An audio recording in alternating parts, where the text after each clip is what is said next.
Hello friends welcome back to Anu tutorial मुझे आप समस्त को पुणी थे आम चैनल को स्वागत जनाऊँगी आप समस्त जो भिडियोटी नहीं आसी से भिडियोटी plus three first year second semester पे सो फ्रेंड्स देखो मरीचा आश्रम सर्वदमन से भूमिका आलोचित सो यहाँ आम आज आलोचना करवा 5 मार्कर क्वेश्चन आ गोटे क्वेश्चन अच्छे दुईटी क्वेश्चन आलोचना करवा तेज चलते आरंभ करवा भिडियो जो मैंने नुआ अच्छा चैनल टी सब्सक्राइब करना जल्दी जल्दी चैनल टी सब्सक्राइब कर दिंतु पाखे थोड़ा बेल आइकन को दबाई दिंतु और ऑल नोटिफिकेशन प्रेस कर दिंतु ताकि मु बनाऊँ सब भिडियो नोटिफिकेशन आप समस्त को सर्वप्रथम मिल जाव सो फ्रेंड्स चलते आरंभ करवा भिडियो डेरी न करके पिलाने आपण मैंने मत कमेंट करुँच कि एनईपी अनुसार आप संस्कृत वीडियो बनातु देखो संस्कृत वीडियो बनवार किसी प्रोब्लेम ना ओडिया मुझे आपण मानक दूसरी ताकि आप निजे निजे ओडियाटा बुझीपारे ठीक अच्छे मरीचा आश्रमे सर्वदमन से भूमिका आलोचित ठीक अच्छे तो एमितिर भी हम जब मैं आपको संस्कृत अनुवाद करके आपण मानक बुझे दे पारिबी कारण जदि संस्कृत आम वीडियो करिया बहुत पिला माने अछंती माने निजे जदि अवबोधन हो गला वंस गोटे ओडिया अर्थ ताको आपण संस्कृत रे ट्रांसलेट कर परिबे हिंदी रे ट्रांसलेट कर परिबे इंग्लिश रे ट्रांसलेट कर परिबे तो प्रथमे आम मुंड को जीवा पई सुविधा और सहज मार्ग आम पई होची ओडिया आम भाषा मातृभाषा सो सेति पई म आपण मानक पई वीडियो गुडा को ओडिया रे नेकी आसुची ताकि आपण मानक बुझीबा बहुत सहज हो जे कौन अच्छी स्टोरीटा आप बुझीगले ता अनुसार आप निजे निजे से लिखापे एग्जाम आपन को संस्कृत लिखार अर्थ नुह जे प्रत्येकटी जमी बुक रे आमर संस्कृत वर्ड टू वर्ड दूचे आपको सेमती पूरा लिखा पड़ो ना आपन को कौन करा पड़े व्याकरण शुद्ध रखा पड़ो ता सहित कौन ना आप देखिए से कौन काल देखिए वर्तमान भविष्य अतीत काल सब देखिए ता सहित ग्रामाटिकल ठीक करके आपण ताको एग्जाम रे निज भाषा रे लिखा चाहिए जे सरल संस्कृतम ठीक अच्छे तो आपण को से करने को पड़ो सो सरल संस्कृत लिखनार्थम अवबोधन प्रथम ओके सो प्रथमे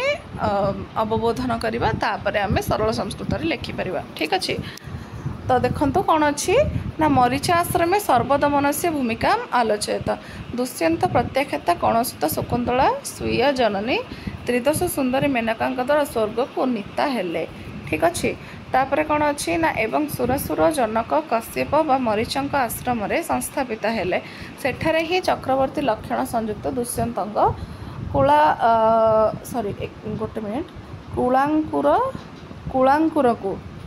पृथ्वीर प्रथम आलोक संधान कराइले अलौकिक दिव्य परिवेश भितर संवर्धित हेबाकु लागिला मानव व शिशु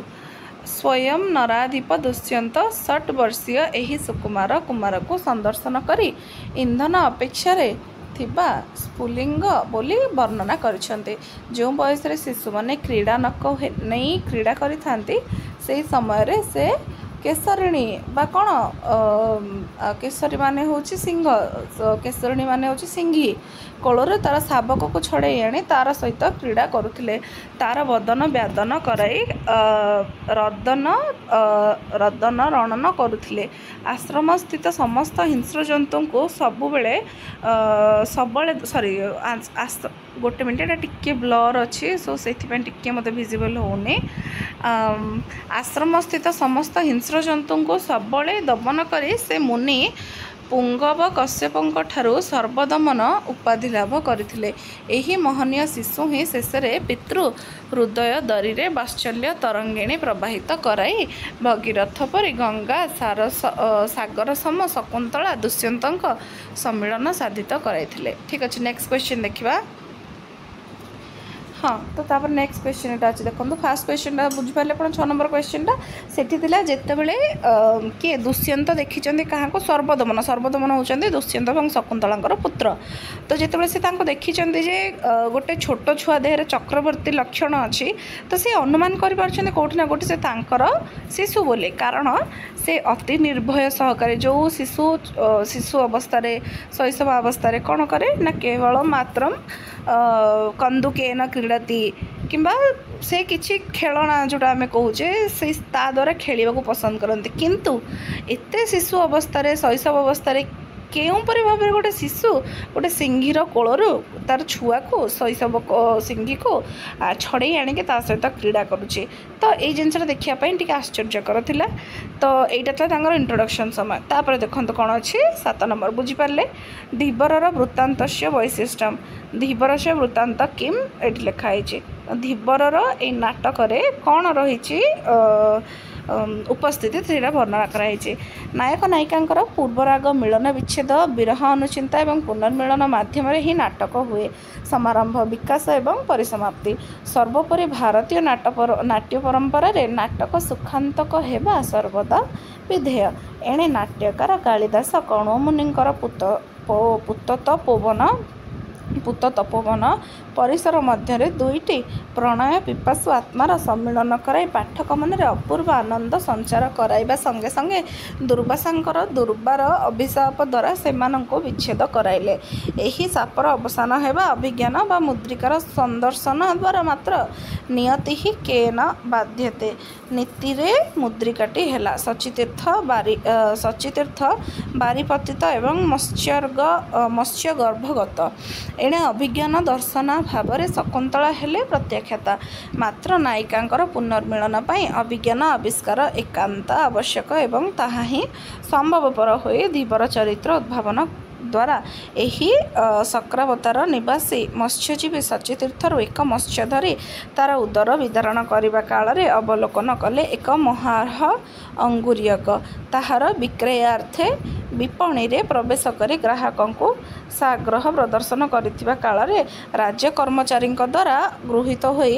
ନୃପପୁରତକୁ ସମ୍ମାନିତ ହେଲେ। ମହାରାଜ ଦୁଷ୍ୟନ୍ତ ରାଜଶ୍ୟାଳହସ୍ତରୁ ମୁଦ୍ରିକାଟି ଗ୍ରହଣ କରି ଅବଲୋକନ କରିବା ମାତ୍ରେ କ'ଣ ସେ କହିଛନ୍ତି ସତ୍ୟ ହେ ବୋଲି ଭୂପତି ନିୟନ୍ତେ ମୁଦ୍ରିକାର ପରିଚୟ ଫିଟିଗଲା ସ୍ମୃତି କପାଳ ଦିଶିଲା ଶକୁନ୍ତଳା ପରିଣୟ। ତ ଫଳତଃ ଆକାରଣ ପରିତ୍ୟକ୍ତା ପ୍ରିୟ ବନିତା ନିମନ୍ତେ ନୃପତି ହେଲେ ଅନୁତାପ ଜର୍ଜରିତ। ଏଣୁ ବିରହୀ ପ୍ରଣୟୀ ପୁନର୍ମିଳନ ପାଇଁ ଦୁର୍ବାସାଙ୍କର ଦୁର୍ବାର ଅଭିଶାପର ଅବସାନ ପାଇଁ ନାଟକର ସୁଖାନ୍ତ କରିବା ପାଇଁ ଧୀବର ବୃତ୍ତାନ୍ତର ଏକ ଅପରିହାର୍ଯ୍ୟ ଅଙ୍ଗ ଅଟେ। ଠିକ୍ ଅଛି। ସୋ ଏବେ ଆପଣମାନେ ବୁଝିପାରୁଥିବା ଆଶା କରୁଛି। ଯଦି ଭିଡ଼ିଓଟି ଭଲ ଲାଗିଲା ନିହାତି ଲାଇକ୍ କରିବେ, ସାଙ୍ଗମାନଙ୍କ ସହିତ ସେୟାର କରିବେ, ଚ୍ୟାନେଲଟିକୁ ସବସ୍କ୍ରାଇବ୍ କରିକି ମୋ ସହିତ ଯୋଡ଼ିକି ରହିବେ। ଯଦି ଆପଣମାନଙ୍କୁ ଏଇ କ'ଣ ଅଭିଜ୍ଞାନ ଶାକୁନ୍ତଳମ୍ର ସଂସ୍କୃତ ବିଷୟ ଯେଉଁଟା ଆପଣଙ୍କର ବୁକ୍ ରହିଛି ତ ଆପଣ ଯଦି ଚାହିଁବେ ମୁଁ କ୍ୱେଶ୍ଚିନ୍ ଆନ୍ସର୍ ଗୁଡ଼ାକ ଆପଣଙ୍କୁ ଓଡ଼ିଆରେ ଦେବି, କାରଣ ଏଇଟା ମୁଁ ଜାଣିଛି ମୋ ପାଇଁ ଯଦି ମୁଁ ପଢ଼ିଲା ସମୟରେ ହେଲ୍ପଫୁଲ୍ ହେଇଥିଲା ଆପଣମାନଙ୍କ ପାଇଁ ନିହାତି ହେଲ୍ପଫୁଲ୍ ରହିବ ଓଡ଼ିଆ ଭିଡ଼ିଓ ଗୁଡ଼ାକ। କାରଣ ଯଦି ଆପଣ ଥରେ ବୁଝିଗଲେ ତାପରେ ନିଜ ଭାଷାରେ ଆପଣ ନିଜେ ଲେଖିପାରିବେ। ଯଦି ଆପଣମାନେ ସାଂସ୍କ୍ରିଟରେ ଭିଡ଼ିଓ ଚାହୁଁଛନ୍ତି ତାହେଲେ ଆମେ ବୁକ୍କୁ ରିଡ଼ିଂ କରାଇପାରିବା, ବଟ୍ ବୁକ୍ ରିଡ଼ିଂ କରିଲେ ବହୁତ ଅଧିକ ଟାଇମ୍ ଯିବ। ସୋ ଯଦି ଆପଣ ଚାହୁଁଛନ୍ତି ମୁଁ ପୁଣି ଥରେ ଆପଣମାନଙ୍କ ସାମ୍ନାରେ ଅଭିଜ୍ଞାନ ଶାକୁନ୍ତଳମ୍ର ଗୋଟେ ଯେମିତି ସଂସ୍କୃତରେ ବିଷୟ ରହୁଛି ସେ ସଂସ୍କୃତର ବହି ଆପଣମାନଙ୍କ ସହିତ ସେୟାର କରିବି ଆଉ ତାକୁ କିଛିଟା ଇମ୍ପୋର୍ଟାଣ୍ଟ ପଏଣ୍ଟ ଯେଉଁଠି ଅଛି ତାକୁ ଏକ୍ସପ୍ଲେନ୍ ମଧ୍ୟ କରିଦେବି। ଠିକ୍ ଅଛି। ସୋ ଆଶା କରୁଛି ସମସ୍ତେ ଜାଣିପାରିଥିବେ। ଯଦି ଭିଡ଼ିଓଟି ଭଲ ଲାଗିଲା ଲାଇକ୍ କରନ୍ତୁ, ସାଙ୍ଗମାନଙ୍କ ସହିତ ସେୟାର କରିଦିଅନ୍ତୁ, ଚ୍ୟାନେଲଟିକୁ ସବସ୍କ୍ରାଇବ୍ କରିକି ମୋ ସହିତ ଯୋଡ଼ିକି ରୁହନ୍ତୁ। ଆଉ ଗୋଟେ ଭିଡ଼ିଓରେ ମୁଁ ଆପଣ ସମସ୍ତଙ୍କ ସହିତ ପୁଣି ଥରେ ଦେଖାହେବି। Thanks for watching.